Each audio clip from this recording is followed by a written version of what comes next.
아이작 뉴턴 하면 보통 뭐가 떠오르세요? 당연히 떨어지는 사과, 만유인력, 그리고 현대 물리학의 바이블인 프린키피아, 이런 것들이겠죠. 그런데 말이죠. 그의 인생 마지막 열정은 우주의 법칙이 아니라 놀랍게도 인류 역사의 시간표를 바로잡는 것이었습니다. 오늘 우리가 잘 몰랐던 뉴턴의 또 다른 우주 속으로 한번 들어가 보겠습니다. 자, 1728년에 뉴턴의 조카 사위가 그의 유고를 출판하면서 이런 말을 남겼습니다. 어느 시대가 낳은 가장 위대한 천재의 마지막 작품. 여러분, 이 작품이 대체 무엇에 관한 것이었을까요? 아마 대부분은 물리학이나 수학에 관한 미완의 걸작 같은 걸 떠올리실 거예요. 하지만 놀랍게도 그 작품은 물리학이 아니었습니다. 바로 역사, 그 중에서도 고대사의 연대표를 송두리째 뜯어고치려고 했던 뉴턴의 마지막 집념이 담긴 책이었던 거죠. 자, 지금부터 뉴턴이 벌인 수사, 말하자면 역사의 범죄 현장으로 한번 들어가 보시죠. 뉴턴의 눈에 당시의 고대사는요, 온갖 증거물들이 뒤죽박죽 엉켜있는 완전히 오염된 범죄 현장이나 다름없었습니다. 그리고 그는 이 현장을 과학이라는 날카로운 도구로 정리하고 싶어 했죠. 아시다시피 뉴턴은 질서와 법칙의 화신 같은 사람이잖아요. 그런 그에게 당시의 고대사 연대표는 그야말로 혼돈 그 자체였어요. 이집트 역사 따로, 그리스 신화 따로, 성경 기록 따로 서로 전혀 들어맞질 않았거든요. 그의 눈에는 모든 게 모순투성이었고 이걸 지적인 혐오, 영어로 repugnancy라고까지 표현했습니다. 그래서 뉴턴은 이전의 역사학자들을 정말 신랄하게 비판합니다. 그가 보기에 그들은 같은 인물을 다른 사람인 척 2번 기록하고 있지도 않은 가짜 왕들을 막 만들어내고 고대 왕국의 역사를 터무니없이 부풀렸다는 거죠. 한마디로 말해서 그들의 작업은 비과학적이고 오류로 가득 찼다는 겁니다. 그래서 뉴턴은 아주 논리적인, 어떻게 보면 당연한 출발점에서 시작을 합니다. 바로 이 인용문이 그의 핵심 아이디어인데요. 글자가 없던 시절에 입으로만 전해지는 이야기가 100년 넘게 제대로 남아있을 리가 없다는 거죠. 그건 역사가 아니라 그냥 민담일 뿐이라는 겁니다. 자, 그럼 뉴턴은 이 뒤죽박죽인 현장을 어떻게 정리하려고 했을까요?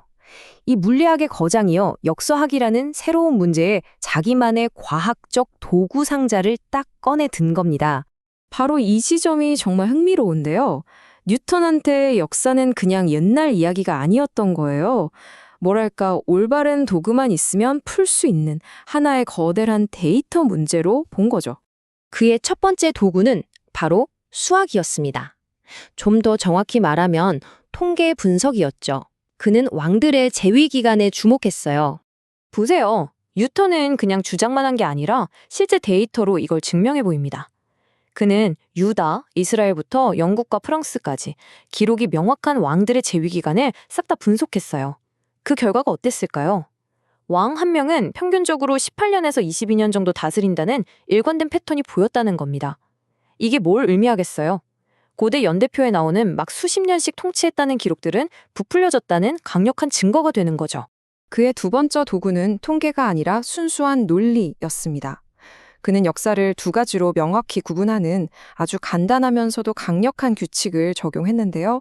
바로 구전으로 전해지는 신화와 문자로 기록된 사실입니다. 뉴턴은 이걸 80년의 법칙이라고 불렀어요. 간단히 말해 글자가 없던 시절의 역사는 믿을 수 없다. 이겁니다. 근데 이 간단한 원칙 하나가 엄청난 힘을 발휘해요. 당시 역사라고 불리던 수많은 기록들을 그건 그냥 신화야 라고 단칼에 잘라버릴 수 있었으니까요. 그리고 마침내 그의 가장 독창적이고 정말 극적이기까지 한 단서가 등장합니다. 바로 자기 전문 분야, 천문학을 꺼내든 거죠. 뉴턴은 밤하늘을 보면서 그냥 별이 예쁘다고 생각한 게 아니었어요. 이 별자리들이 사실은 고대 그리스 영웅시대의 사건들을 기록해 놓은 거대한 별 지도라고 본 겁니다. 특히 그리스 신화에서 영웅들이 황금 양털을 찾아 떠나는 그 유명한 아르고 원정에 딱 꽂혔던 거죠. 이 계산법이 정말 기가 막힙니다. 한번 따라가 볼까요? 첫째, 고대 문헌에서 아르고 원정대가 봤을 별자리 위치에 대한 단서를 찾습니다. 둘째, 여기에 과학을 적용하는데요. 지구가 팽이처럼 돌면서 축이 아주 살짝 흔들리는 세차 운동이라는 게 있거든요.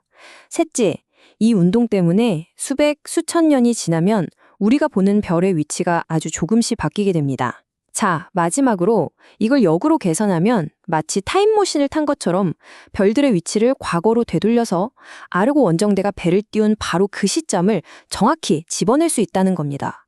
대단하지 않나요? 그렇게 뉴턴이 계산해낸 날짜가 바로 기원전 937년이었습니다. 이건 당시 사람들이 믿고 있던 것보다 무려 수백 년이나 뒤의 일이었어요. 자, 뉴턴의 계산은 단순히 날짜 하나를 바꾼 게 아니었습니다. 이건 과거 전체의 판을 새로 짜는 말 그대로 급진적으로 새로운 과거를 여는 신호탄이었죠.